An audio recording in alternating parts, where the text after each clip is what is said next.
earliest kid.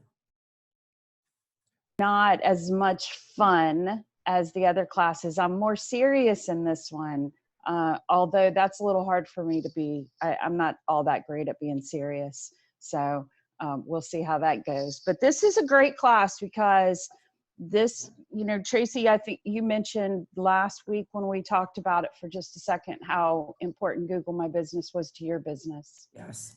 And it really is, and it's undervalued, largely undervalued. It's interesting to me. It's not talked about as much as you would think. So I'm gonna get ready to roll. So Google My Business and how to tell if it's working. That's the biggest thing. You know, I told you I'm doing a series of interviews with business owners and, you know, people who are affected by this pandemic, which is all of us. And I had the opportunity to talk with a gentleman last night that's in Orlando. He's a financial advisor over there. And we talked about his business. It was so interesting because I learned so much from him. But what was interesting is he said that the biggest change that he has seen in his business is that people are asking the questions now. A lot of people don't understand what he does, and I don't understand everything he does. I'm in the same boat. A lot of people don't understand all of the things that I do and work on a daily basis. And most of the time they don't want to. And the reason is because it's overwhelming and it makes your brain hurt sometimes. And I try to keep it from making your brain hurt too terribly much. But now's a great time to pay attention to some of this, like the training that you were talking about doing, the 2-hour training. It's a great time to do all these things. So we're going to talk about that, how to tell if it's working, how to tell if you've got it set up right. So today's agenda is 3 parts: strategies for standing out in your Google My Business listing, how to track and analyze your listing results, and what you can and cannot do in Google My Business right now. So one of the things you'll always hear me say, if you've attended the other classes, you've heard me say audit, analyze, and amplify.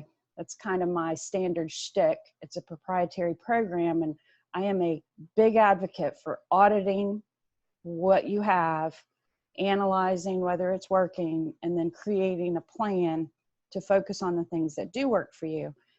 This is one of the very first things that I always do with a client is audit their Google My Business listing and analyze whether they're really getting their money's worth out of it. And for Google My Business, the beautiful thing is it's free. So use it, you know, to your best advantage.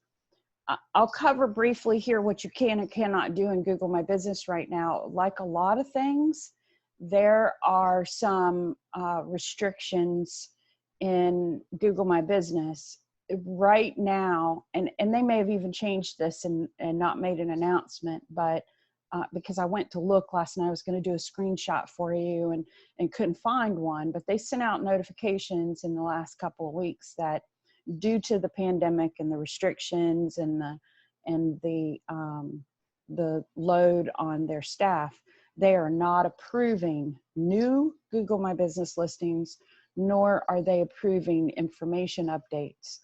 So that's something to know. It's not the end of the world. That's going to change if it hasn't already changed. But there are a lot of things that you can still do on your Google My Business listing, and you should be. So we're going to talk about some of those things today. So the first thing I want you to do is in the chat, if you'll open the chat right now, and I just want a yes or no answer.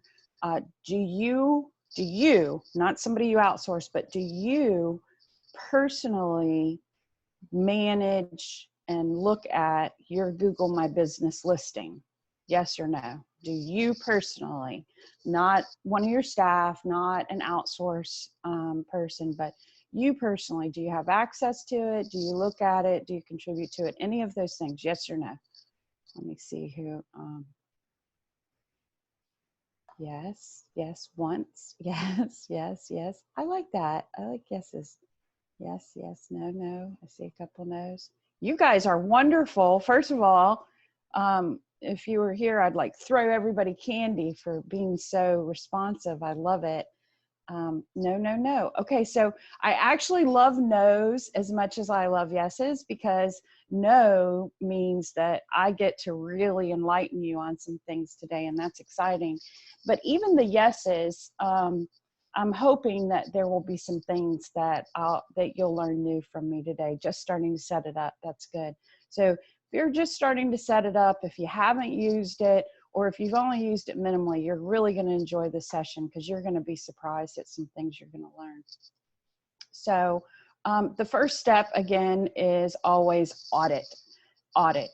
When I say audit, that means generally looking at it from an outsider's point of view. And that's always very difficult. I did a class on perspective recently, and talked about perspective. And that's one of the hardest things for us to do, is to look at something from someone else's point of view. And we talk about, walk a mile in my shoes, and we talk about how we empathize with other people and all of those things. But the truth of the matter is, the human condition doesn't really allow us to do that so well. So one of the best things you can do is enlist the help of someone else. If there's somebody that you trust that could do that. For myself, I have a son who is an Army veteran, who's very cut and dried, and I use him quite frequently.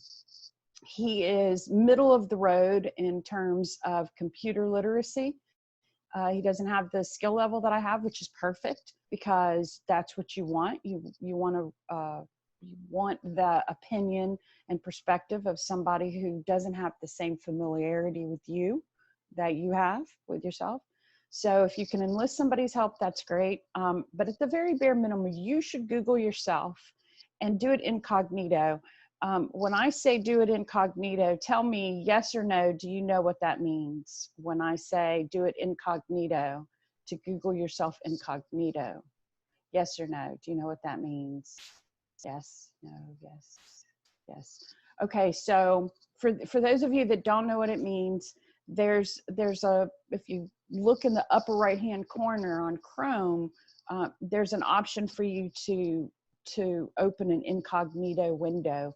And when you're Googling yourself and you're auditing yourself, you should always go incognito. And if you need some explanation on that, feel free to send me an email. At the end of the class, my email address will be posted, and feel free to send me an email if there's a question you have that comes from this class on any subject that you don't quite understand. I'm more than happy to explain it.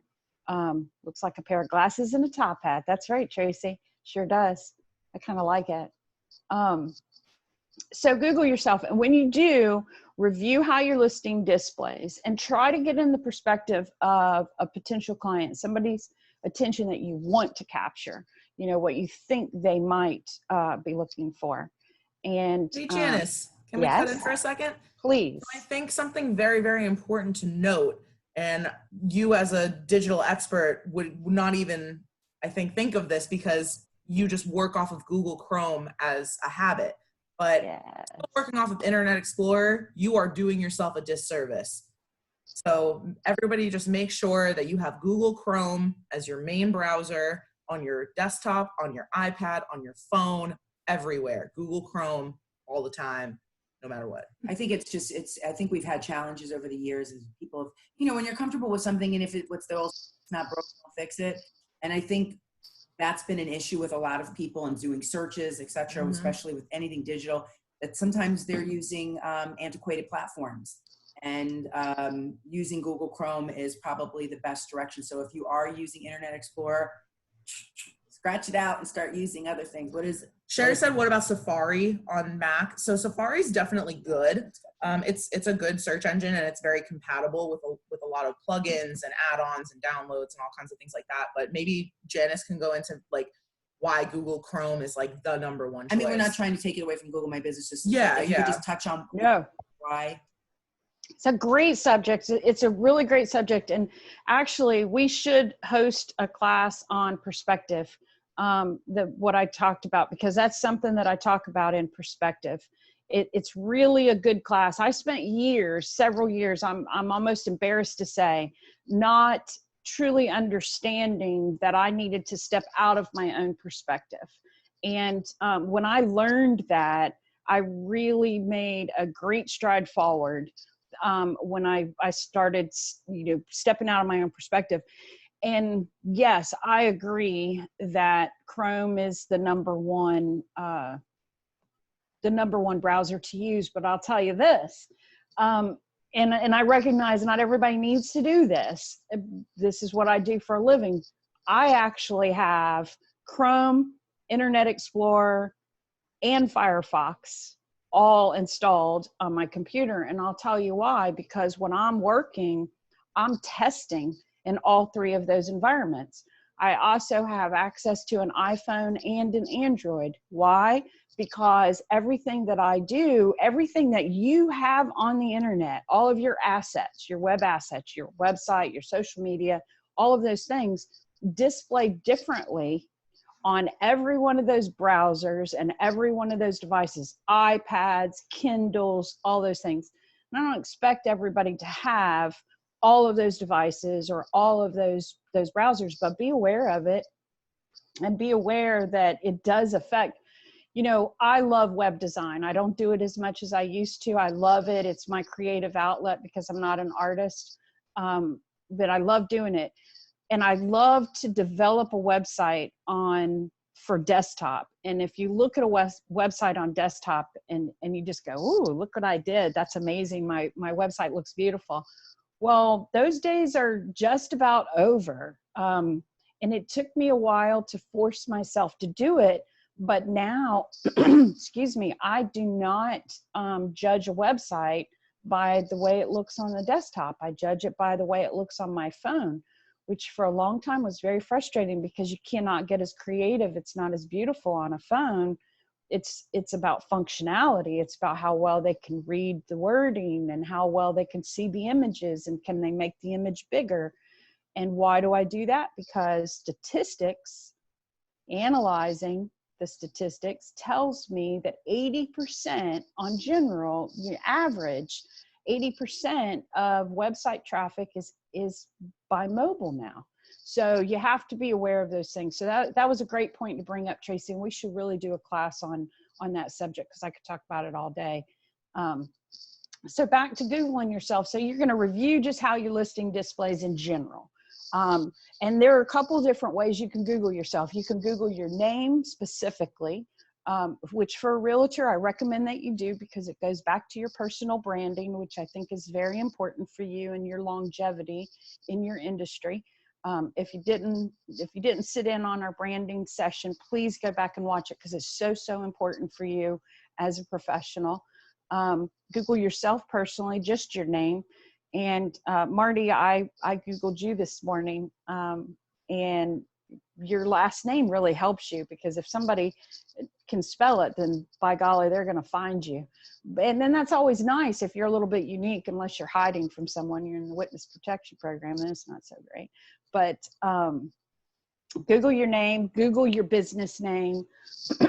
And then another thing that you want to do is Google the keywords that you want to be listed for. So the easiest thing to do is realtor near me. So if you are physically located in the area that you want to be found in, then Google knows where you are right now. And you can just Google realtor near me and find yourself. And that's going to tell you several things. But for today, we're going to focus on what you actually look like on Google My Business. So you're going to review how the listing displays. You're going to assess those photos. Take a look at the photos that are associated with your Google My Business listing. That's something that a lot of people don't think about. Lots. So look at those. Verify that the information is all correct and it's what you want listed. Now, right now, you cannot make a change to that information, but you can make a note to come back later and make a change when they start approving that again. Look at your post history. You may or may not know what that means. Let me weigh in for me right now. See who's paying attention. What do you know? Do you know what post history would be in Google My Business? What a post is? Okay, no, yes, no, okay, all right.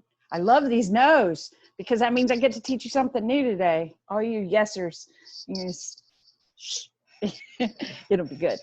Okay, wonderful. So you'll want to look at your post history and then check for the provided website. Take a look at the provided website. Did you know that Google My Business gives you a free website? Did you know that?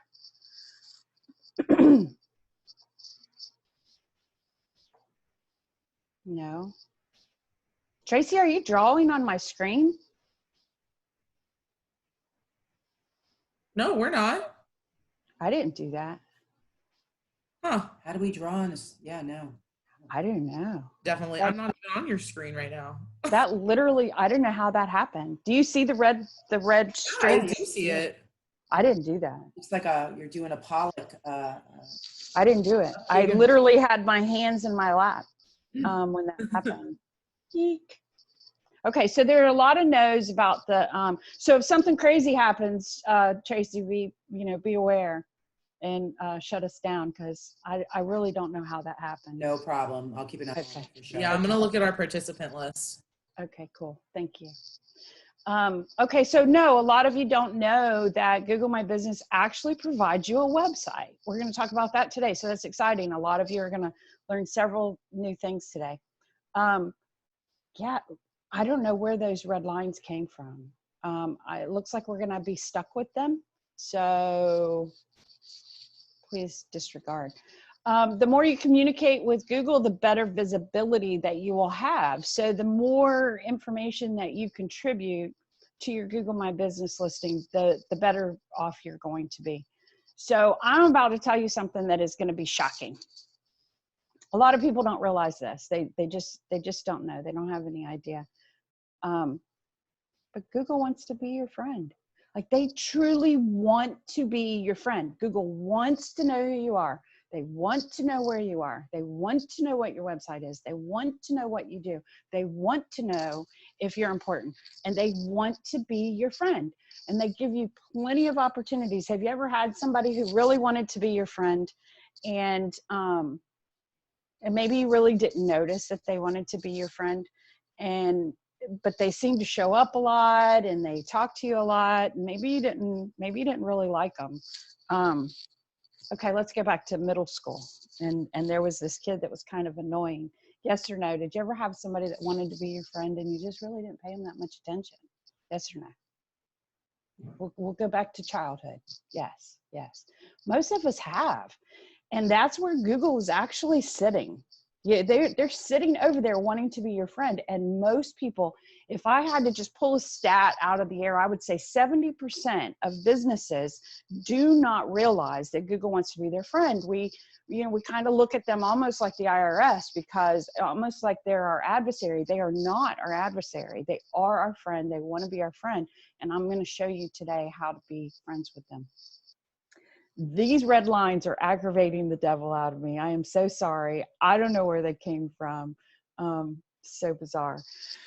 Anyway, Google offers us measurement tools, and I recognize that everybody doesn't get quite as wiggly as I get about measurement tools, but analysis is a huge, huge part of the success stories that I am able to share.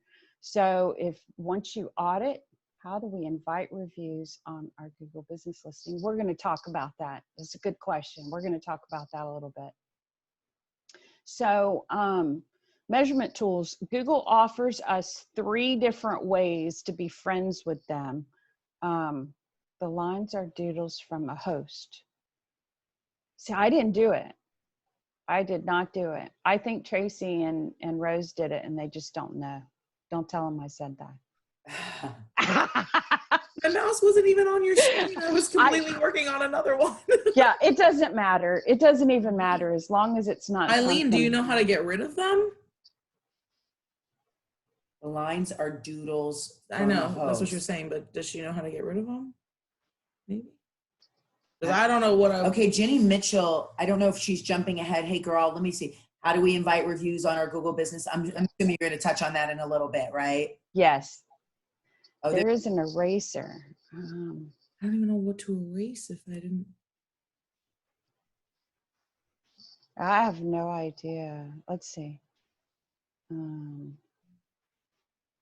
Is that in Zoom, Eileen? Hold on, I think I may have it. Yeah, see, I found the eraser, and You I'm did? trying to erase these lines, and they're not erasing on my end. That's Clear, really maybe? odd. I don't even see an eraser. Oh, there it is. Yay, you're Okay. amazing. That was really bothering me. Eileen is amazing. Yeah, thank you, Eileen. Eileen is amazing. I love I just Eileen. had to do clear. You know and what? Give me Clear that all cup. drawings. You know what? We're gonna do this, Eileen. We're gonna give you a special gift for being so sweet. Yes, Eileen, you We're can gonna send you a gift. present. Keep an eye on the mail. Snail mail. Perfect. That is amazing. There we Good. are. Okay, so yes, we are going to talk about getting reviews, managing them for sure. We're going to cover a lot of information, so I'm going to try to move a little bit faster. I don't want to keep you guys too terribly long today, but Google measurement tools, there are 3 major places that you want to interact, and we're only going to talk about Google My Business today, but we could do a whole class on Google Analytics and a whole class on Google Search Console, because both of those are very important, and they're also ways that Google is trying to be your friend. I mean, they're sitting over there. You're drawing again, Rose. It's amazing. I love it. Oh, Something is happening. I know, We're- this is crazy. We're haunted. We're possessed. Maybe we just can't move our mouse. Maybe we just, I don't know. I don't understand what it never is. happened before. No, We'll just yeah. keep the mouse on that side. Yeah, I'm not even gonna touch it. So anyway, they really want you to interact with these tools, and the businesses that do are the ones that win. Now listen to what I just said. The businesses that do are the ones that win, and I want you all to be winners. So today we're going to talk about Google My Business and how you do that. Now, I did a class very similar to this with a group a few months ago, and when I was preparing for the class, I did a search for realtor near me, and because I wanted to see what happened, and I wanted to see what the results looked like. And I'm in Cocoa Beach, and I was physically in Cocoa Beach, and I mentioned earlier, you know, Google knows where we are. They know where we are all the time, and we just have to get over that. But so typically when you search for something near me, they're going to show you the things that are closest to you. They're also going to show you, is everybody familiar with this screen? Yes or no? Like you've searched for something and it came up, this is what they call maps listings, and it comes up with the best results according to Google, and shows you who they are and where they are. Okay, everybody's familiar with this, because from a consumer standpoint, we do this all the time. We Google, you know, restaurants and bars and, well, we used to in our previous lives. We did that when we were going places. So when you Google something near me, your expectation is to, one, get the best result, the closest result to you, and the result that has the best reviews and that sort of thing. If you were in my last class, we talked a little bit, I used my favorite analogy for Google and how they rank you and how they pay attention is the drunk guy on the beach that just stumbled out of the sandbar and fell in the sand in front of you, and the very clean, respectable looking guy in a polo shirt with a nice name badge, looks like he works at this nice hotel down the street. And which one of those two people are you going to ask advice from? And Google is looking at you the same way. They want to know if you're the drunk guy that's passed out on the beach, or if you're the guy in the polo shirt that is clearly reputable and intelligent. So that's what we expect, because that's what they do. However, this was interesting to me. Shane Bergman, is Shane Bergman in this room by any chance? Does anyone here know Shane Bergman? Because Shane Bergman is killing it. We know him, but he's not with us currently. Shane Bergman is killing it on Google, and he's paying for that privilege. And one of these days I'm gonna talk to him. One of these days it's gonna get back to him that I talk about him, which is fine. He seems to be a very pleasant person. I've watched some of his videos. He does a really good job of his marketing. He's got some holes. I could point out the holes, but I can point out the holes in anybody's marketing. So don't ever take it personally. It's what I do. So Shane Bergman is in Rockledge, I'm in Cocoa Beach. Would I expect to see a realtor's information when I search for a realtor near me, a realtor that's in Rockledge? No, I would not. I would expect to see Pittner Real Estate, Better Homes and Gardens, Remax, Cocoa Beach. Those are the results that I would expect to see. Now, is it worthwhile for him to pay for that ad to be displayed to me over here in Cocoa Beach? Yeah, I could talk about that all day. Maybe it is, maybe it isn't.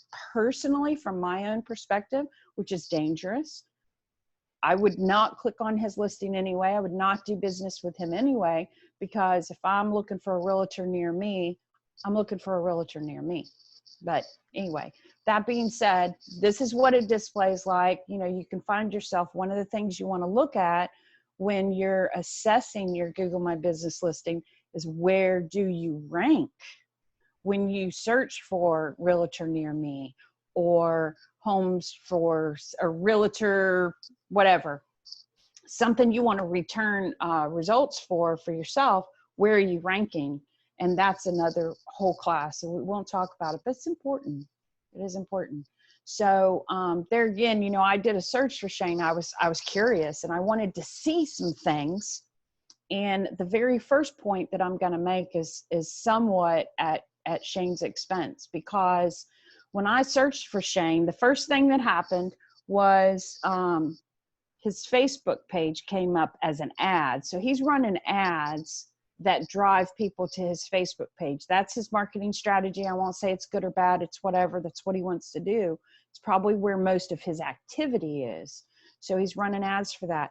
But in his listing, his website button, you'll see that blue, I've got two blue arrows there. One's pointing to his website button and the other is pointing to his Facebook page, because when you click his website button, it goes to his Facebook page. Now, my professional opinion on that is that that's dangerous. Every realtor, in my professional opinion, should have a portal. And that goes back to our branding class. And a portal is just a website. It can be a nice, simple website, one page that has links to every single place that you can be found on the internet, where your listings can be found, where your featured listings are, where your affiliations and your associations and the causes that you support, you know, that tell people who you are. That's your personal brand. And so your website link on your Google My Business listing should link to that personal portal. If you don't have that personal portal set up yet, and you're using your page on your broker's website, then it should link to that. That's my personal opinion. It's my professional opinion. It's what I have found to work best for my clients over the years. Much of what I talk about, I want you to understand, we talked about this in the last class, it's a Ford versus Chevy kind of conversation. You will talk to other people in my industry who will disagree with me vehemently. So that's okay. That's my story and I'm sticking to it. I've seen it work. So on to the next piece. What we're going to do right now is we're going to go through the Google My Business Insights. And I blocked out a few things. This is actually a client of mine in Georgia. They're a jewelry store, small jewelry store. And these are some historic figures. We're going to look at them. We're going to talk about what they come from, why, where, how, why, all of those things. Yes or no, you have seen this page. Clarify the difference between your own URL versus a portal. Okay, Randy, that's a great question. Let me back up for just 1 second. So your own URL and a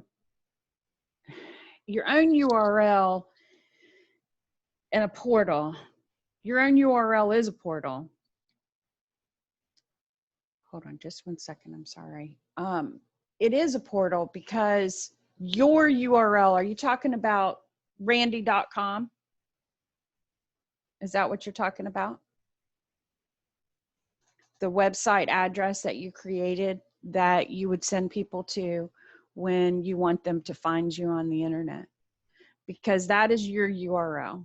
Yes. Okay.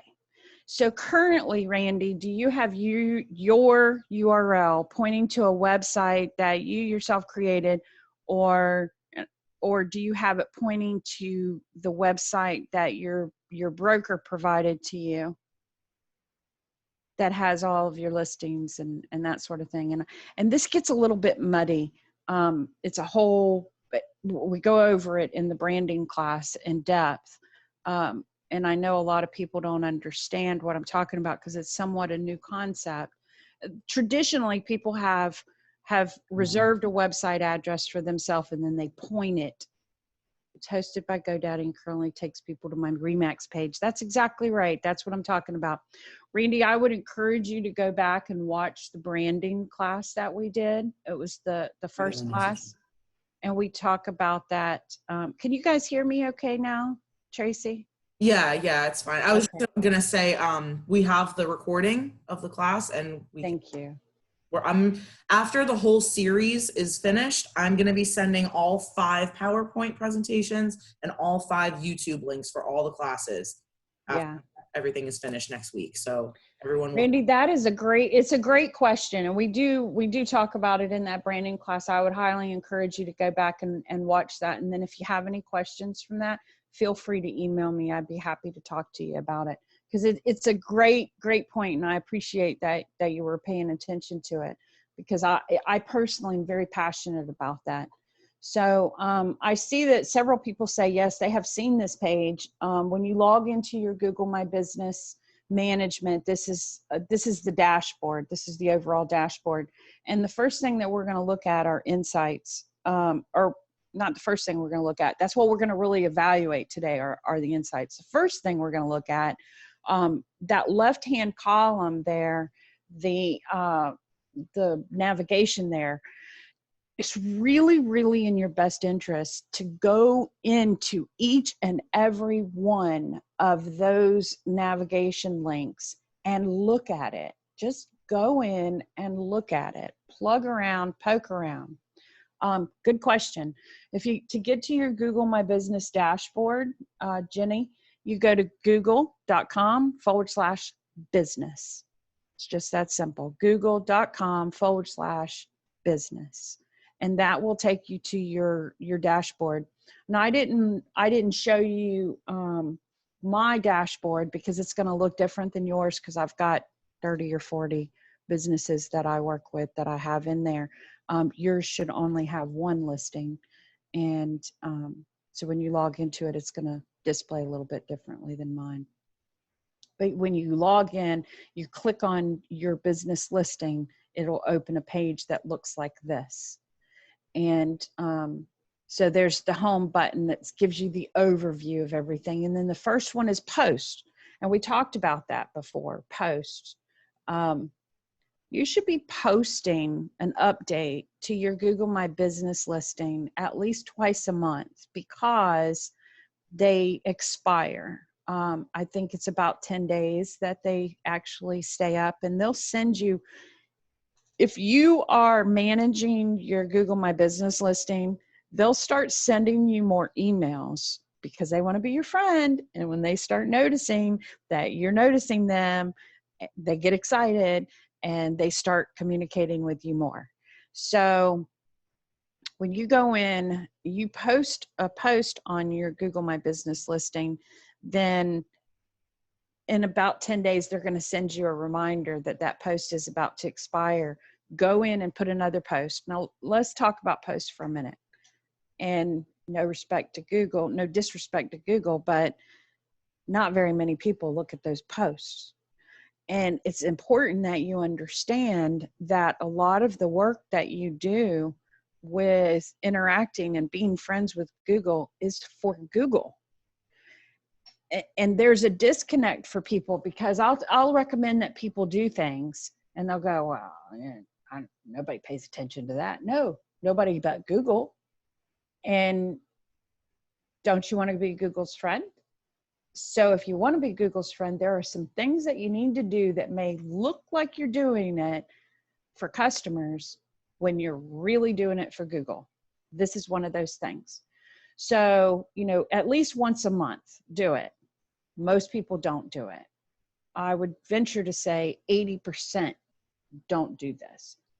So if you think about that, that puts you in the top 20%. That means Google's more likely to look at you as if you're the guy in the polo shirt, not the guy laying in the sand. So I encourage you to do that. The easiest thing to do is when you click on this, you'll notice across the top there, create post, and below that, right now they have a special section, which is a COVID-19 update. So you can post that, an offer, a product, and then the last one, even if we're not paying, that is correct. Even if we're not paying. Sorry, can you give web? Yeah. I'm going to type this in here. Hold on just 1 second.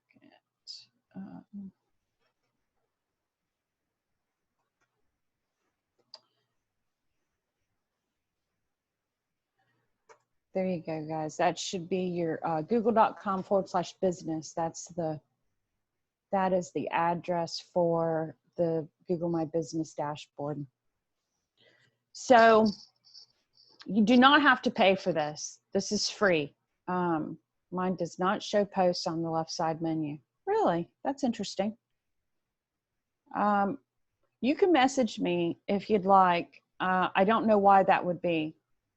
And do you recommend purchasing domain names suggested? No, I do not. I would leave it alone. If you already have your own website, I do not recommend that you purchase a domain from Google, period. If you have a question, if your navigation doesn't look this way, I would be very interested in seeing why that is. So, you updates, okay. They limit the post to 1,500 characters. Yeah, keep in mind, guys, that this is.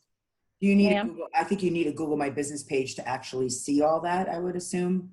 I mean, I created mine years ago, so I can't remember exactly if you do, but I would assume that you actually need the page created before you get all of that. Just correct? To say that it doesn't create itself automatically. Like you have to create You're absolutely right. It will create it automatically, but you have to claim it.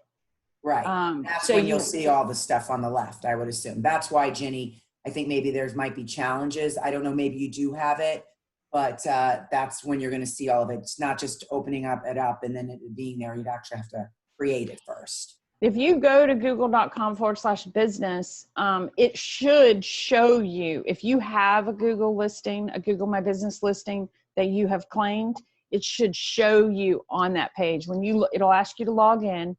And then when you log in, your listing should be there. If your listing's not there and you can't click on it and go in to manage it, then you've got a whole nother challenge. You've got to either claim your listing, set up your listing, or have whoever manages it add you as a user. I have a lot of clients that come to me that have a Google My Business listing, but they were never added as a user to be able to manage it. And so they'd never even seen the back end of it and had no idea. So it can be as simple as that. So you're right. I'm listed, but I guess I missed something. Yeah, Jenny, we can talk about that. And that's something that I help people with. But Tracy, we can talk about that afterwards. Sure. Definitely get you in. If we can't help her. Contact with each other. Sure. So that's the post. And there again, like I said, remember, this is for Google. It's really not for customers. Don't make this a huge time, a time waster for you.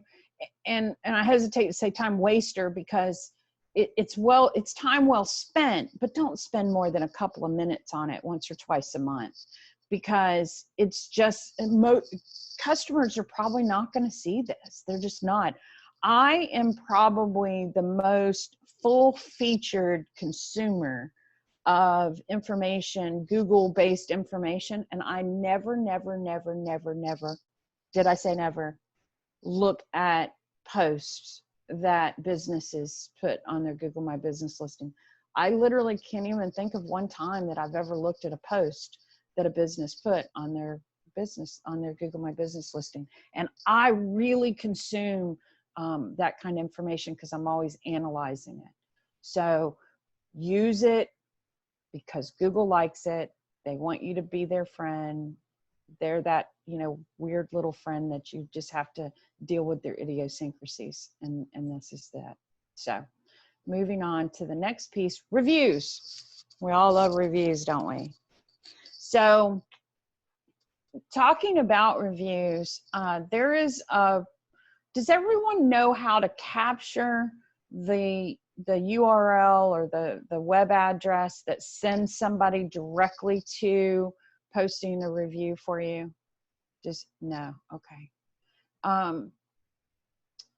So there is a way, and let me make myself just a quick little note here to send this out. Let's see, website. Okay, URL. Okay, Val, you know how to find it and send it out. That's very good. And yeah, okay, website URL to direct link. And and this is a really strange thing for me. I'm not sure why Google does this. I suspect I know, but I'm not 100% sure. They make it pretty difficult, in my opinion, to direct people to give you reviews. And, let's face it, we all need to do that, myself included. And it's not easy. It is not easy to do, period. Why? Because people who are happy, and they're out there living their happy life. People who are angry, and they're on here telling everybody about it because they want everybody in the world to be angry too. So just by human nature, we're more likely to get bad reviews than we are to get good reviews unless we're actively doing something to encourage people to give reviews. That's just a fact.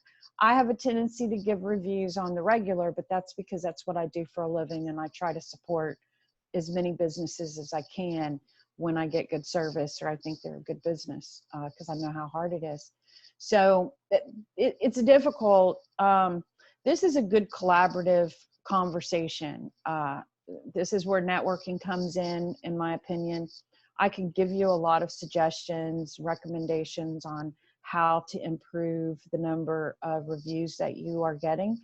But frankly, it's just one of those things you have to consistently ask. The best way to get reviews is to ask for them. And, people don't give reviews, again, because they're out there living their happy life or locked up in their house trying to figure out how to stay happy. And if you just ask them, and look at people who get a lot of reviews and ask them how they're doing it. And there's nothing wrong with doing that. Ask people how they're getting their reviews. And I, again, could do a whole class just on getting reviews. But the thing that I want to mention to you today that's important is respond to those reviews. How many of you respond to every review that you get, every single review, not just bad reviews, but every single review that you get? How many of you are responding to every single one? Tracy, good job. Go, girl. It's so important. Terry, yes, we try, not 100%. That's fair. That's fair, Val. I'm with you there. I try to. I probably am not 100% either. It's good practice. And the value in that is generally, like I said, unhappy people want to, you cannot respond privately. It's a public response. And so you want to keep it, short, sweet, to the point, professional, and understand that the whole world's going to see it. And but it's perfectly okay to respond. Yes, you respond here in this screen. So when you go to Google My Business, you click on reviews, it'll show you the reviews, and it'll even show you all replied or haven't replied. So your customers do get notified when you reply to the review. So if you have a bad review, you absolutely, positively, 100% should reply publicly online, because it is just as important for your potential customers to see how you handle a problem as it is for them to see that you're the most amazing realtor in the world. I always tell people, you know, it's human nature for us to make mistakes. It's human nature for us to mess up. What separates us and what really displays who we are and our character is how we handle ourselves when we make a mistake or we mess up. So I personally see a bad review as a great opportunity. I personally, when I look at reviews, am more interested in the bad reviews and how they were responded to than I am the good reviews. You know, it's funny. You know, what's funny, Janice, is we were talking about that. We touched on that the other day. And I do believe that reviews seem way more realistic when there are reviews that are not absolutely perfect. Yes, people get to understand who your company is. And when I see 1,000 5-star reviews across the board, I start to question really what's going on. They don't seem realistic. But when you have authentic, they don't seem authentic. But when you are in that 4.9, 4.8 range, people understand that you are a living, breathing company, working. So I do think that I think realtors get obsessed with that. I have to have a 5-star review, must have a 5-star review. But there is no such thing as a perfect world, right? And I absolutely agree. Get that. So yeah, that's my 2 cents. And I think Mark had a really good question because he said there are so many places for realtors to have their clients place their reviews, realtor.com, Zillow, Facebook, etc. But most clients will only go to one. Is Google the best one? I think it is. I think it is. I think it is. You notice I put a lot of emphasis on that think. I think it is. I'm not 100%.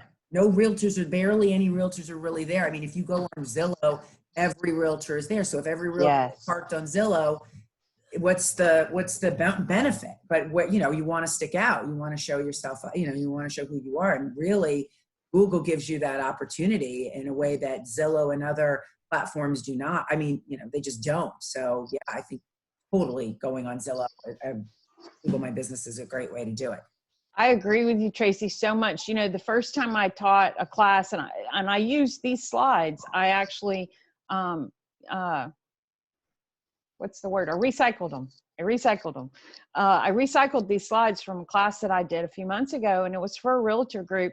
And it was funny because when it was over, one of the realtors came to me. I think I told you this story. One of the realtors came up to me after the class and he said, when you started talking, I just cringed.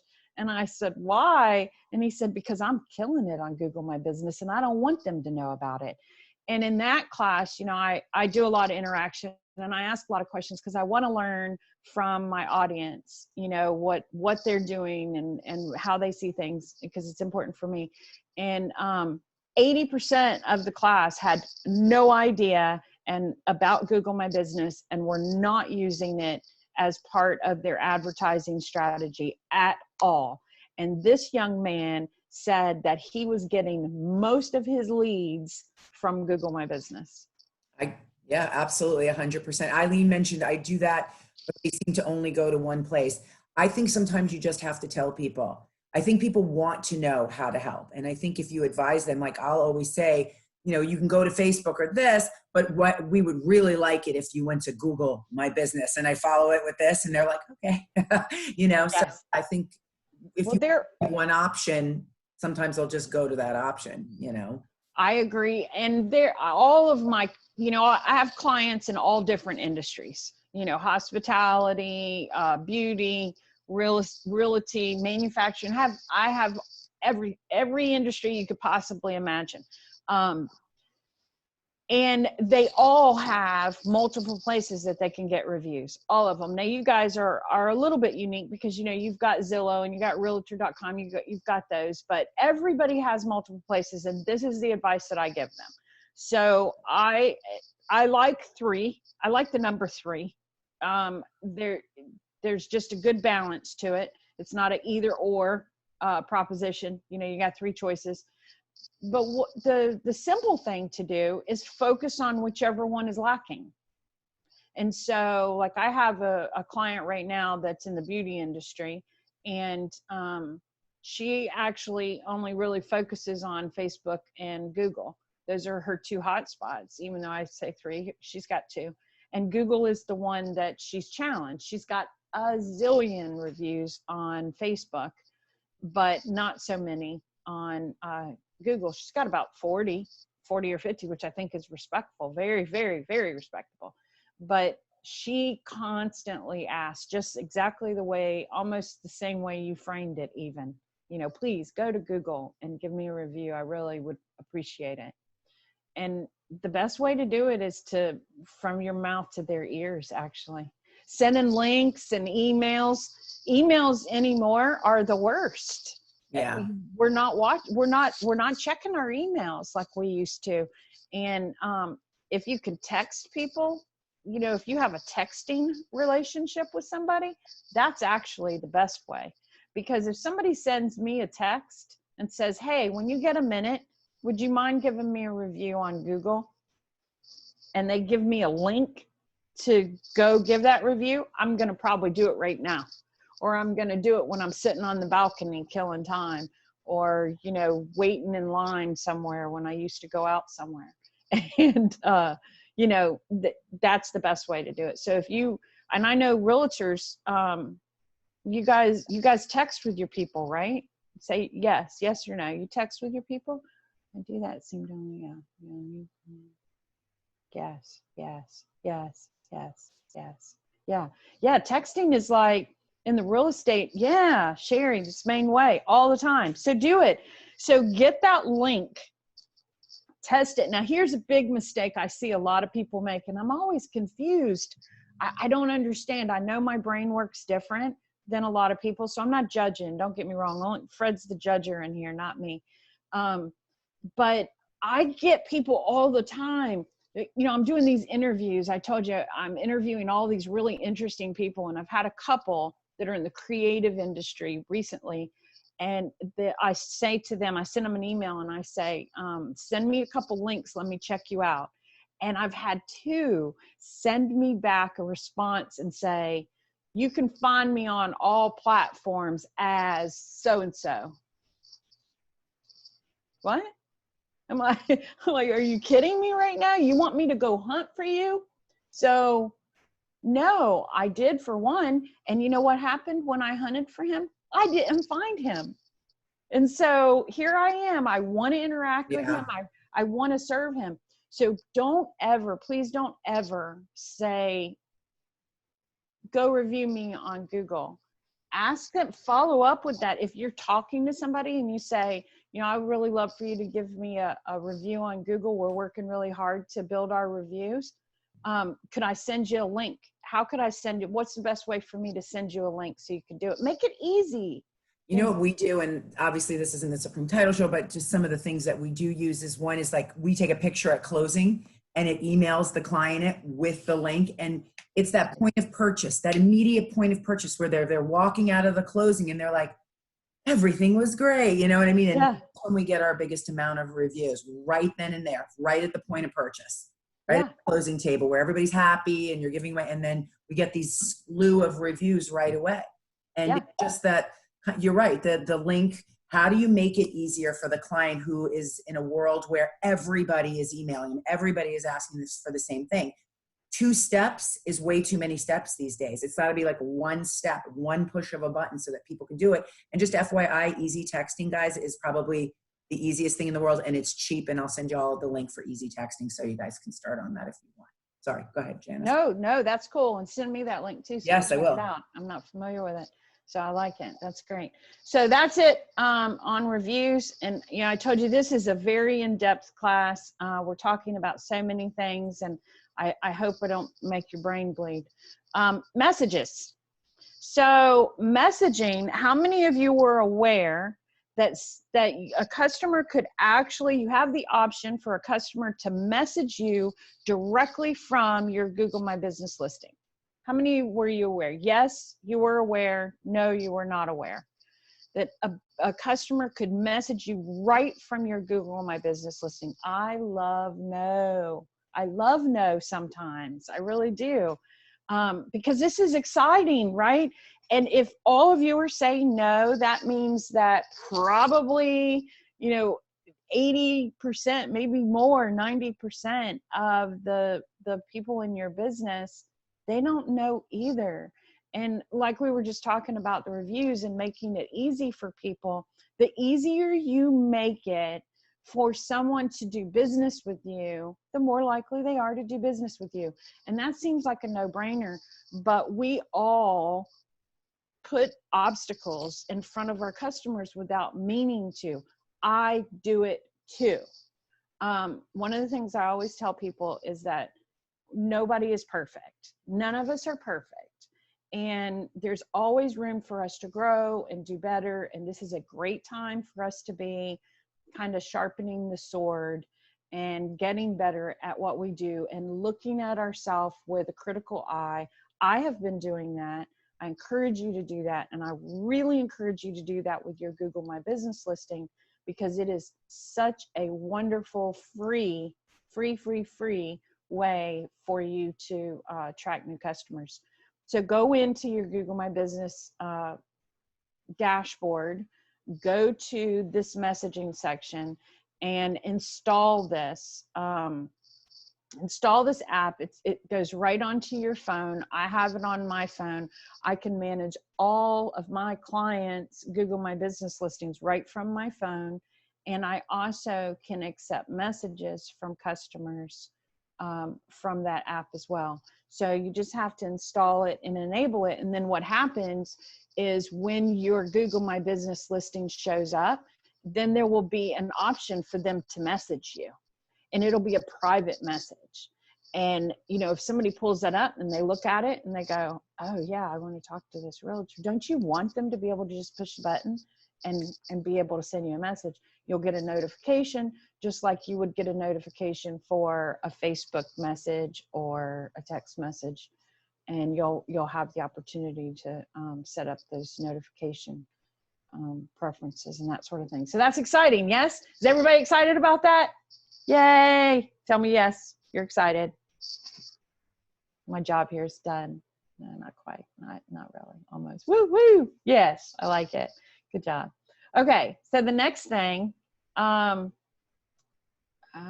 like I missed one. I might have gotten my, I got photos in there. I want to talk to you about photos, but I know it's in here. We'll get there. I might have gotten my slides kind of mixed up. I apologize. So this is actually in the insights. Let me see. Yeah, we'll go back. Don't let me forget to go back to that one. Photos. So in the photos, a lot of people don't realize how important photos are. Yes, Marty. Yes, yes, yes, yes, yes. You're absolutely right. Google loves photos and they love videos because they own YouTube. Marty is on the game right there. So, and they want to be your friend, and they're that kind of like weird little friend. So you have to play with all of their toys and you have to tell them how beautiful and wonderful their toys are. So there's a section in here for photos. And when you go into it, you'll see all those categories across the top. There's overview, by owner, by customer. By customer is great.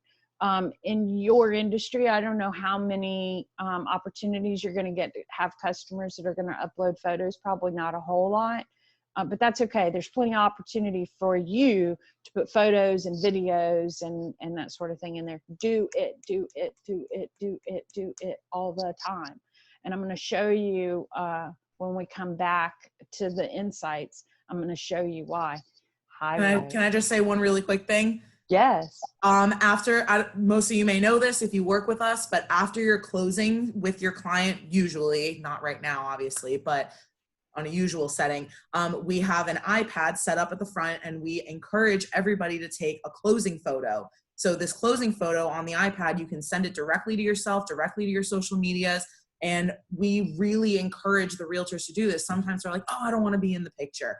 Be in the picture with your clients, because they're going to save this picture. This is the picture from the biggest purchase of their lives. So be in that photo, brand yourself in that photo, be that person that was their expert.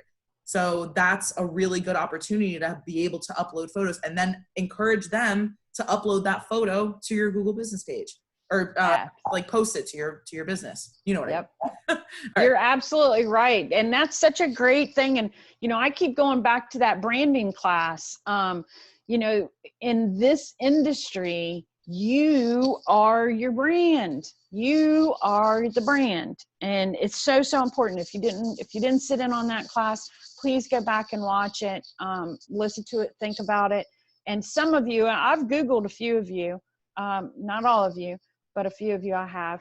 And some of you are really doing a great job of branding yourself, and kudos to you for that, because there's no room for humility when you are your personal brand. I myself have taken years to really embrace that concept, because I tend to be humble, and, you know, I don't know, humble, shy, I don't know what it is, but the fact of the matter is, I'm my brand. I am my brand. You are your brand. And get those photos out there. Get over yourself. You know, if you don't like the way you look in a picture, get over yourself, because nobody else is really analyzing it the way that you are. And it's so important.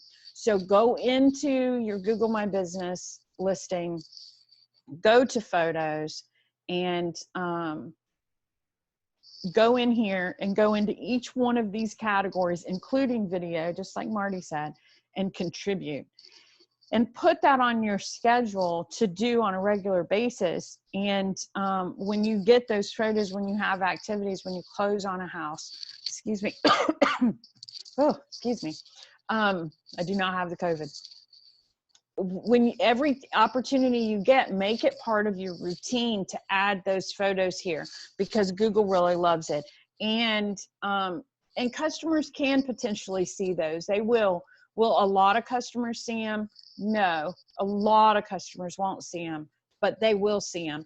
And this particular business, this is a small jewelry store in rural South Georgia.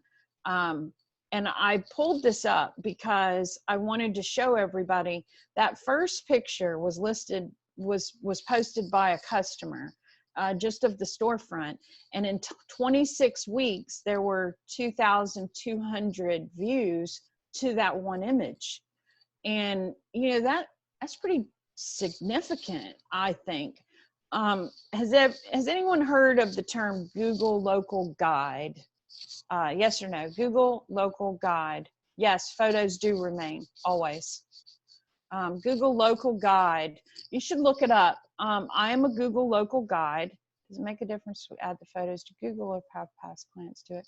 Both should be doing it. You should be doing it, and hopefully your clients do it too. There's nothing, I wouldn't encourage clients to add photos to Google, because that'll confuse them. Yes, Jenny is a Google Local Guide. Terry's a local guide. Yay! We should have a local guide get together when all of this is over. I love it. I love it. Google Local Guides are encouraged to post reviews and photos of their local area. It's really kind of a cool program, and I do it because of my profession. And frankly, I enjoy it. So I contribute a lot of photos to business listings.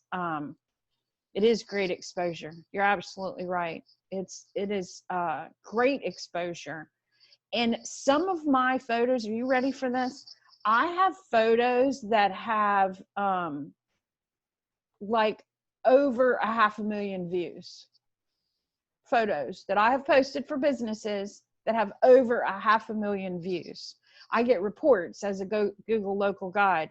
I don't even know offhand. I think all of my photos combined and all of their views are like 10 million views or something on the pictures that I have posted.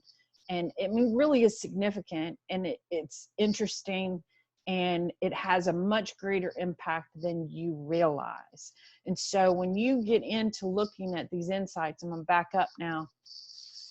So we're in insights. So in the insights, there are several, you can Google Local Guide, Google, tongue twister, Google Local Guide, and you'll be able to find a website. You primarily do it via their app. I do. Thank you, Marty.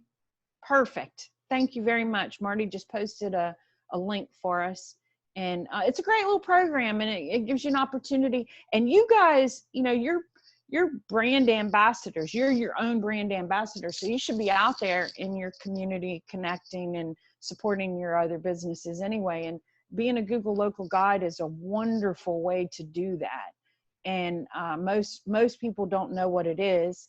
And so they really appreciate it when you do that sort of thing. It's a free way for you to contribute to your community. And you can not only review businesses and load pictures for businesses, but you can do it for parks and locations. I'm a sunset lover. I love the sunset. And there's a particular spot in Cape Canaveral that is literally the best sunset spot between Cocoa Beach and Cape Canaveral. It's the best. And I post pictures from there all the time. And I've got pictures from that sunset spot that have been viewed hundreds of thousands of times. And it's just a cool thing. Anyway, we can get off that boat. Insights. So this is where you can drill down, like really drill down. Me too, Myrna. Into the statistics. And so you'll see that red arrow. I chose for the point of this presentation to analyze a month. So this is an actual analysis of a month's results for a small jewelry store in rural Georgia.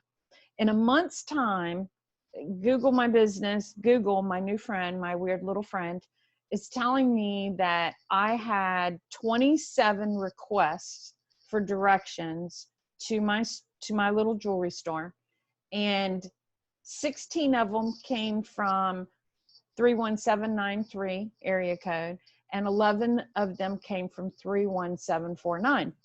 And so why is that information important to me? You know what, I just realized that, hold on a second, I'm so sorry, but I just realized that we missed a slide because I did not talk about something that is very important. I don't know where my slide went. I might have messed something up. I'm going to stop here for a second. We're going to talk about something. This slide's probably going to come up later. I don't know how I got myself turned around here. But I want you to stop and don't look at that slide. Look at me for just a second. And I want you to write something down. Key performance indicator. KPI. Who knows what a KPI is? A key performance indicator. Yes, you know what a KPI is. No, you don't know what a KPI is. A key performance indicator. Yes, you do. No, you don't. Okay, key performance indicator. This is important. This is very, very important for what we're talking about, because I'm sharing so much information with you. And what I don't want to happen is when you get off of this presentation, I don't want you to just go, goodness, I'm so glad she stopped talking. What I want you to do when you finish this conversation is go, okay, I'm ready. This is what I'm going to do. And the way you're going to do that is by figuring out what your KPI is, your key performance indicator. So we're about to go through the insights. And when we go through those insights, there are going to be several different things that you can really measure. You can't do it all. You cannot measure it all. You cannot focus on everything. So what I want you to be thinking about is what things are really important to you.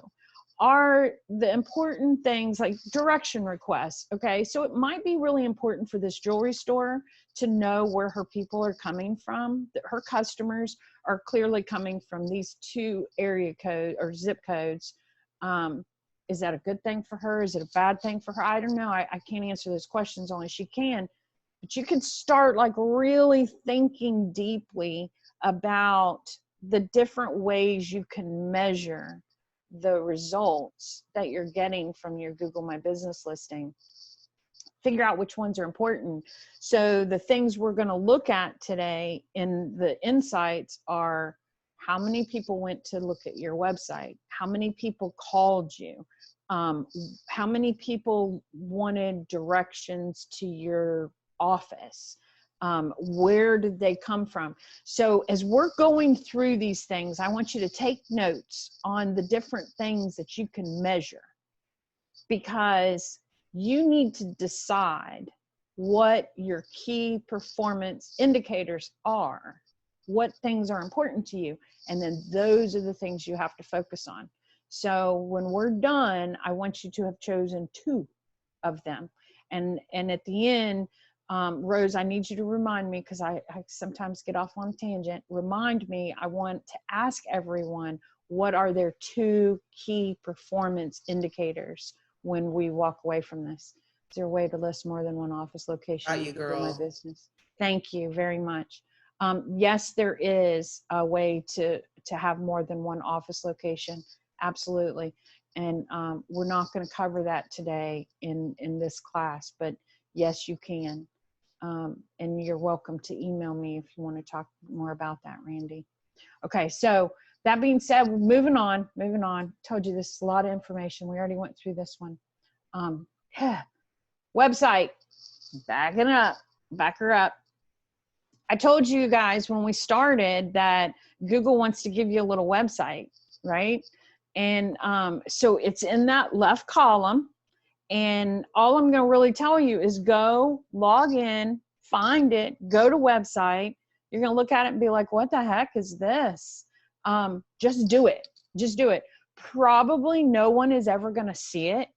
I do have some client, I have a client that, no, I'm going to talk about that. Sherry, good question. Will that conflict with my current website? No, because nobody's ever going to see it, but it's kind of cool. I do have one client, interestingly enough, that, I just started talking to, that is using this little Google My Business freebie website as their website. And it's not that bad an idea for him. It's a roofing company. And where I have the blue boxes is the business information. And it has get a quote, call now, get directions. It tells you what the hours are. It's pulling all of this data from the information that you have put into your Google My Business. And then you can choose what the call to action is, whether it's, get a quote or call me or visit a website.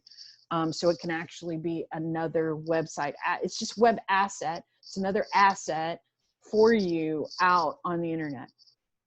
And then below that, if you keep scrolling down, will be all of the posts, those pictures and stuff that you post in the Google Post updates. And it'll have all your reviews. It'll have your address. It'll have a map that shows, directions to your location. Now, Google is your weird little friend, and this is one of his weird little toys. And they don't show it to very many people, but it's out there, and they get super happy that you are participating. Why? Because most people don't want to be their friend. They don't understand why, and they don't do it. They just don't do it. But it's a great thing to do, and you don't have to do anything. The beautiful thing about it is that once you set it up, what information you want to display on it, it just automatically, whenever you update your Google My Business page, it automatically feeds that stuff into it. So it's free. Do it. Use it. It's free.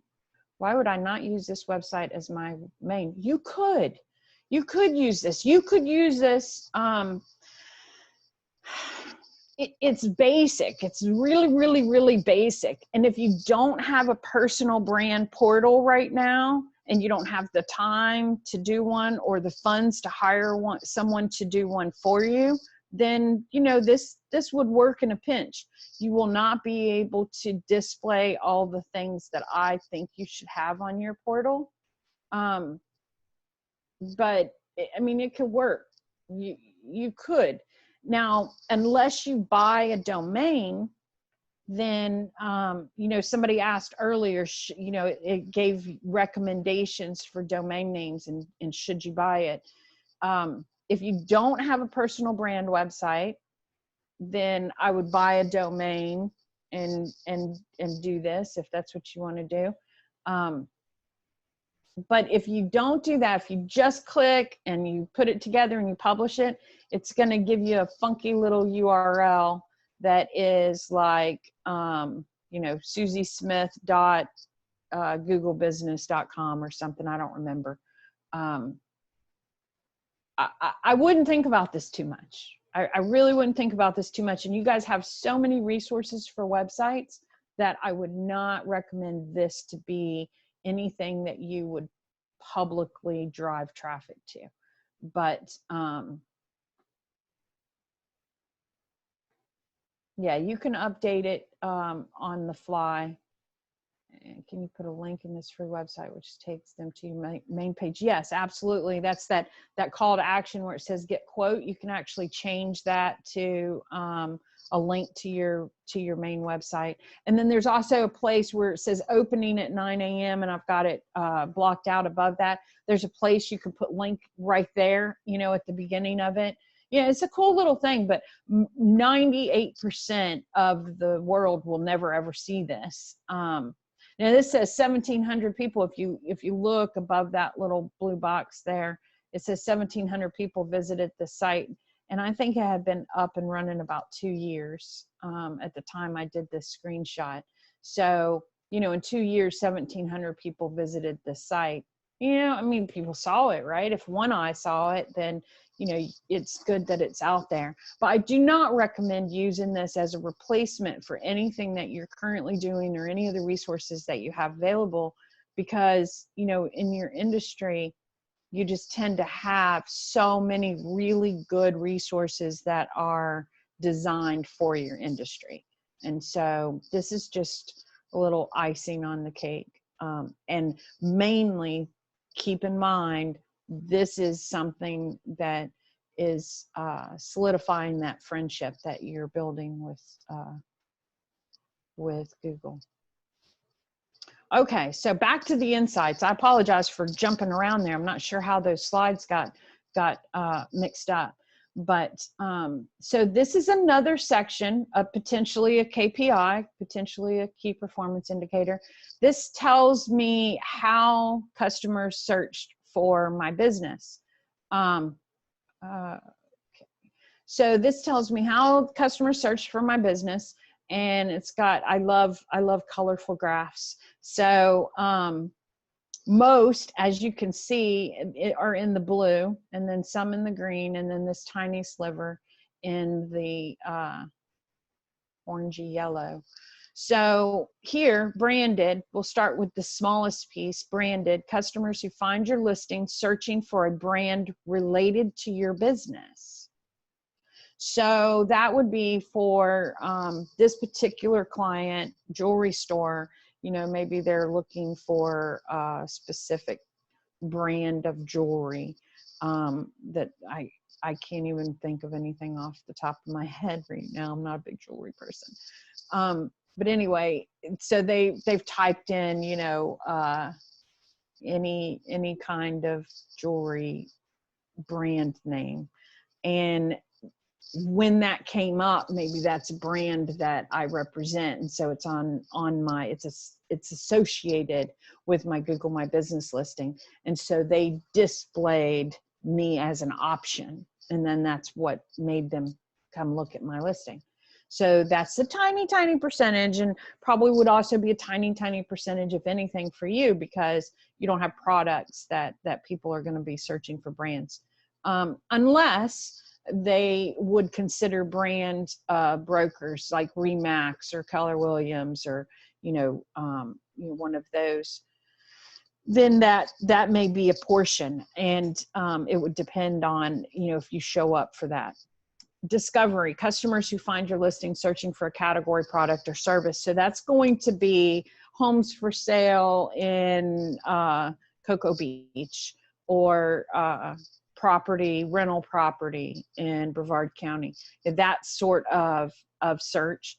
And then direct, customers who find your listing searching specifically for your business name or address. Now, these are interesting stats to me when I'm analyzing, and I spend a lot of time analyzing. You can really go down the rabbit hole. It depends on how your brain works. But for me, I'm looking at this and I'm trying to think, well, what does that mean about this business?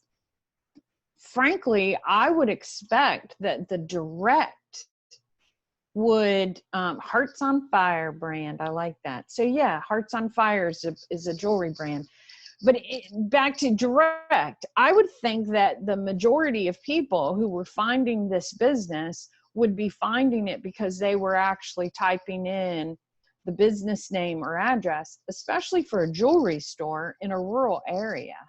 I would think that if somebody's looking for their listing, they're looking for that jewelry store, but actually most are finding them looking for a category of product or service.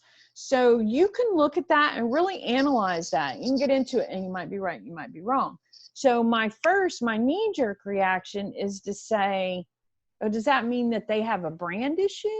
I mean, are people not searching for them specifically because they don't know the store name well enough? But then I think about it and I think, well, maybe it's because they know the store too well. They don't need to search for my store to find me. They don't need to search for my store. In rural Georgia, I will say this, you don't need to search. You probably either know them or you don't know them. So that's probably the case for this. And that's why their discovery percentage is so high. But you can see how each one of these is going to give you an opportunity to really think about why the numbers are the way they are. And this is a good time for having someone to talk with you about it, because different perspectives can really be helpful. So the next one is queries used to find your business. So this is one of the places that you can find out what kind of searches that people are doing to find businesses like yours, and in this case, specifically your business. So this is always kind of exciting to me because this is actual, not what you think. Going back to perspective, what you think people will search for and what they will actually search for are usually two very different things. So would you have thought that a jewelry store, that the very #1 search term would be engagement rings? Yes or no? Would you have guessed that? Engagement rings. And I might add, the third one is wedding rings. And the 6th one is rings. And all of the others are pretty vague. No, no, no, yes. Tracy was on it. I would not have thought that the most popular search for a jewelry store that would lead me to click on a jewelry store's listing would be engagement rings and wedding rings. I mean, I guess that says something about me. I'm thinking, I didn't even know. I'm thinking resizing jewelry or that sort of thing, but I'm not a jewelry buyer. So this is what she's being found for. And does that make her happy? It all depends. It depends on whether this jewelry store has a healthy wedding business. Do they have, and I can tell you that this particular store is actually well known for custom jewelry. They do a lot of custom wedding rings and custom engagement rings. And so it doesn't really surprise me in hindsight that that's what they're getting found for. Well, let's look at those numbers. So 102 people in the last month that visited that Google My Business page came to the page because they were looking for engagement rings. So when I'm looking, if this is a KPI, and this probably should be one of your KPIs, the queries to find your business. And so if this is one of my KPIs, then I want to keep track of this. And you can change the time. There's, I think there's a month, there's 7 days, there's maybe quarterly. I don't remember off the top of my head, but there are several different options for timing. But at the very bare minimum, I would probably go in monthly and track that. You know, maybe have a spreadsheet where you drop in what your top 5 queries are, what, you know, where you're getting your traffic from, and what keywords people are using to find you, and more importantly, to actually visit your Google My Business listing. So when they see your listing and they have searched for, you know, wedding rings, jewelry stores near me, and they're actually clicking. It gets interesting as you go down, you know, there are less and less clicks. This is another thing that's interesting. Title pawn near me. So this particular Google My Business listing, again, is a small jewelry store. Been in business for 70 years or so. A great little store. Why are they showing up in title pawn near me? Why? So if you look at your listing and you see a query that you're like, why would Google show my listing for that? It's because you're not a very good friend. It's because you're being the drunk guy in the sand. So you need to go and look at your listing. No, Tracy, you can't. This is definitely a desktop activity. You cannot access all of these Google My Business functions, the insight functions on mobile. There are some limitations there. Definitely want to do this on desktop. So if you see phrases and queries in there that do not match your business model at all, you need to do a little research and figure out why. And maybe you can fix it and maybe you can't. This particular one, I will tell you, my explanation for it is that a lot of jewelry stores also offer pawn services. And because it's such a rural area and there are not very many options, they're serving that as a result for people who are searching for title pawn, even though it's not really associated. It's not anything that we did. It's an association that Google made. And you probably won't see a whole lot of that because there are so many realtors, and there is there's a little bit more clarity on what you do.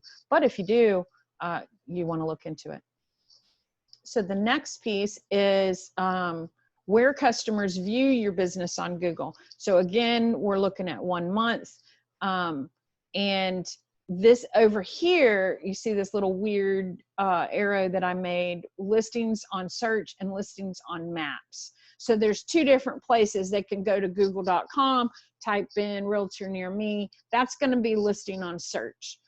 Listing on map is going to be exactly that. They've actually clicked on Google Maps, or they've opened their Google Map application on their phone, and maybe they're headed to your office. And I actually do this with clients a good deal. The first time I meet with a client in their office, I'll pull up Google Maps and I'll type in their business name, and boom, I find it. I GPS right to them. So you'll see listings on maps, and that's generally why, is because somebody is coming to your office and they want to GPS to you. And it doesn't mean they don't know where you are. It just means that we've all become quite reliant on GPS to get us where we're going. So here you can see in a month's time, she had almost 2,000 views, and 1,120 of them were on search. So people were actually searching for something related to her business. And 812 of them were people who were actually going to come to the store and were looking for directions. And there again, it doesn't have to be a new customer. It could be anybody. And it doesn't even have to be somebody who doesn't know how to get to you. Like I've done it before when I was running short on time, which I will admit I usually am doing. I am, you know, just constantly moving. And so I'm cutting things close. And so I'll GPS a lot of times just to see what my ETA is going to be, and try to keep myself on schedule. So you'll see a lot of that. That can be a KPI. And it probably is a good secondary KPI, key performance indicator, because when you're looking at analyzing the different numbers and what they mean to your business and how well you're doing, it's good to look at things that might make things look different than they actually are. Because although she's had almost 2,000 views in a month, you're like, oh, cool. There's 2,000 people out there who want to know about her business and maybe do business with her. Well, not necessarily, because she's got 812 listings on Maps, which means that, you know, if say she's got somebody in her office that works for her that traditionally runs tight on time and likes to GPS and see what her ETA is going to be, and she works 5 days a week, and every day that's what she does, and she even does it when she comes back from lunch because she's running tight on time and she wants to see her ETA, then, you know, technically she could be doing that 10 times a week, and that could be contributing to that number. So you have to kind of look at that too, and you go as deep down the rabbit hole as you want to, but it's something to think about. The next thing is customer actions, the common actions that customers take once they get on your listing. Again, we're looking at 1 month, and the total actions were 161. 58 of the people who hit her Google My Business listing went to her website. 21 of them requested directions, and 82 of them called her. So let me just ask you a question. If you could get 82 people to call you from your Google My Business listing this month, would you be able to turn that into more revenue? Yes or no? If you got 82 people to call you from your Google My Business listing this month, could you turn that into a sale or a new listing? Yes or no? Yeah. So it definitely, there's absolutely no ifs, ands, or buts about it. The Google My Business listing is one of your most valuable assets on the internet, one of your business assets on the internet, and pay attention to it. So I also recommend this as a key performance indicator because it gives you such good broad information. And like we were talking about reviews before and what property to promote to your clients, you know, you can look at this. It's measuring 3 things: visits to your websites, requests for directions, or phone calls to you. And you can decide which one of those things you want to focus on. And this is a great way to measure to see how good a job you're doing on that. You know, are you wanting to encourage more visits to your website? Are you wanting to encourage more phone calls?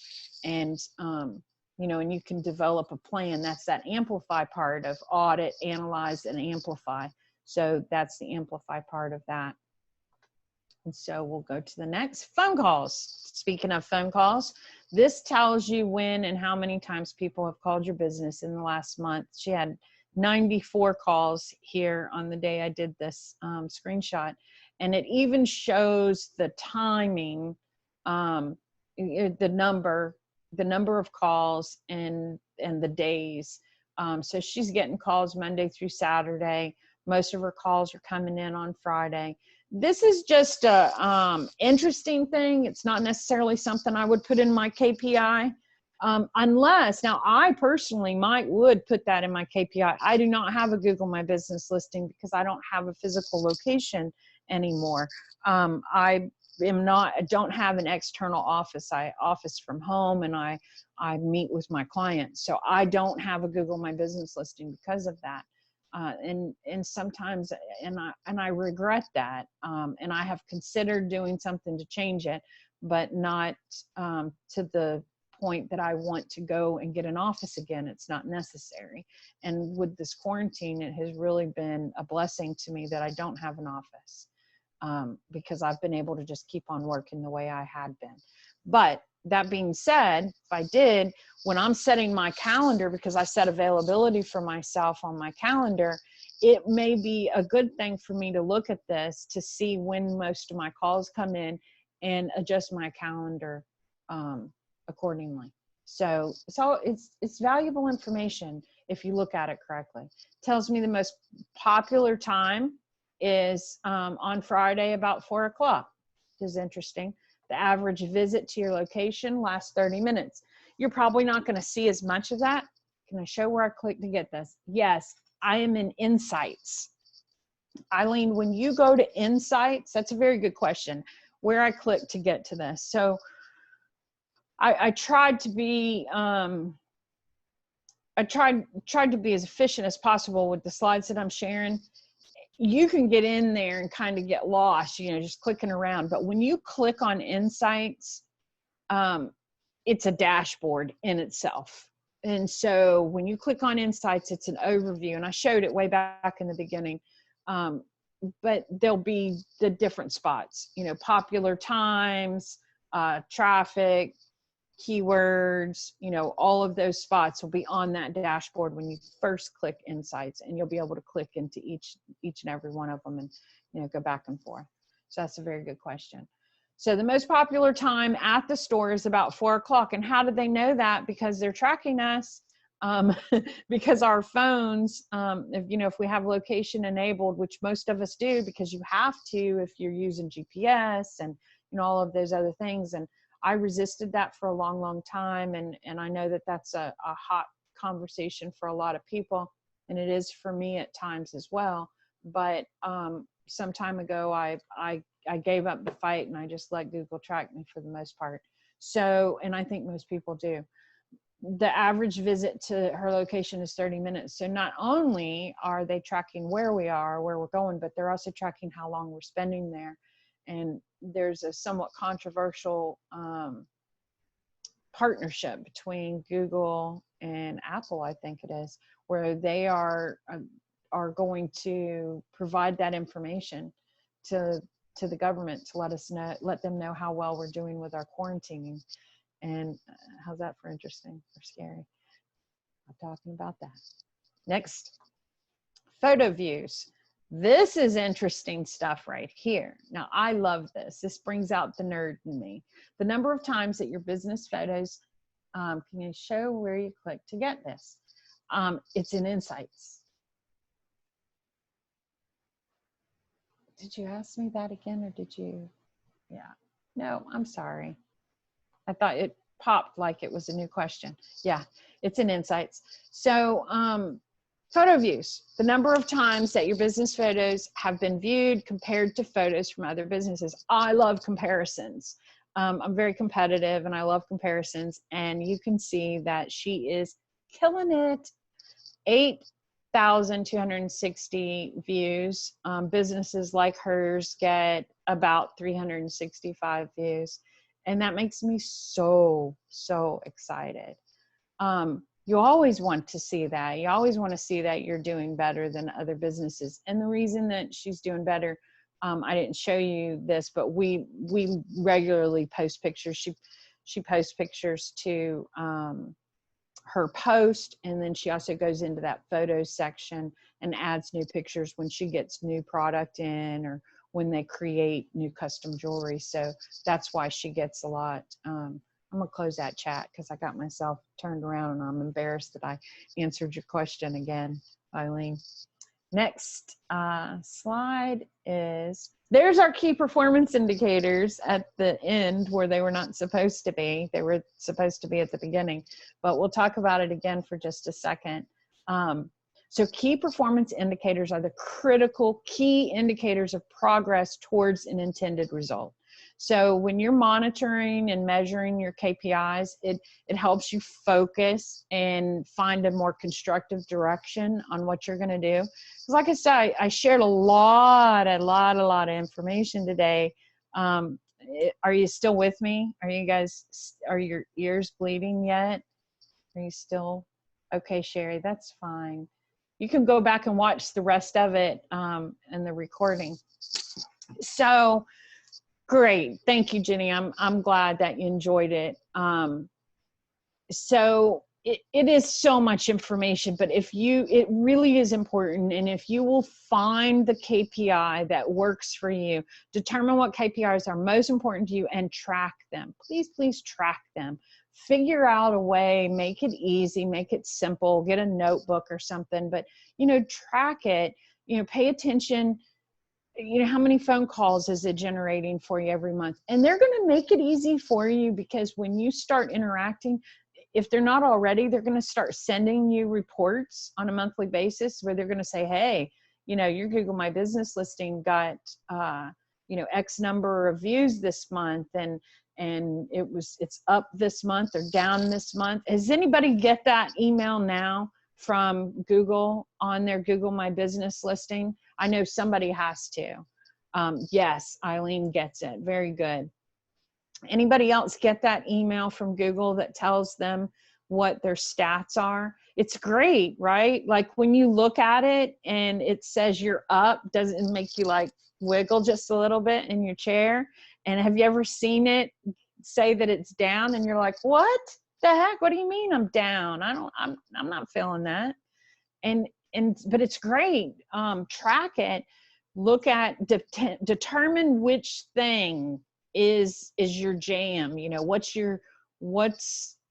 going to make you a better you? You know, what's going to make you more successful? What's going to bring you new listings? What's going to bring you more sales? Is it the reviews? Is it the phone calls? Is it the walk-ins? You know, choose two.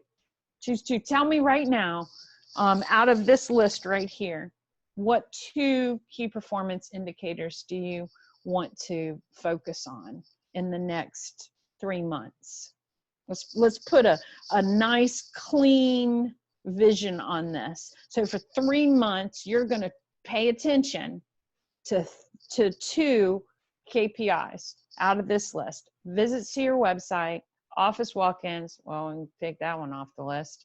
Phone calls, reviews, your Google ranking, or your ranking maps listings. Visits to websites, listings, and phone. Yeah, okay, phone calls, good. Ranking and reviews, that's good. Closings, and you find out to get that menu to show. Yes, you do. Reviews and ranking, visits and ranking, that's very good. That's great. It's good. Phone call and ranking. I see a lot of people looking at ranking, and that's important. And I'll tell you, we didn't talk about that a whole lot. Site visits and calls, very good. Rankings and reviews, yes, very good. We didn't talk a whole lot about ranking. Google ranking being where you rank when somebody, you know, just does a Google search, and ranking in the maps listings. If somebody's on Google Maps and they search. So the best advice that I can give you on ranking goes back to the drunk guy in the sand. Don't be the drunk guy in the sand, be the guy in the polo. And the best way to do that is to be friends with Google. Give them as much information as you can. Treat them like you would treat a friend. Try to talk to them on a regular basis. Check in with them. See how they're doing. Play with their toys. You know, that sort of thing. So hello, ladies. Hi. Hello. That was an informative class. That was a lot of. I'm not done. I am not done. I have no idea what's coming after this. Oh. I am almost done. So the more you communicate with Google, the better visibility you will have. No ifs, ands, or buts about it. I am almost done. Be a friend. Good friends are hard to find. They're harder to leave. They're impossible to forget. And that is exactly what Google is hoping, is to be a good friend. There. Come back, ladies. Come back. I miss you already. We didn't want to distract. Yeah. You know, yeah, you're good. You're good. No, you were right on time though. I was almost done. I apologize for getting my screens my slides kind of mixed up. I don't know what happened.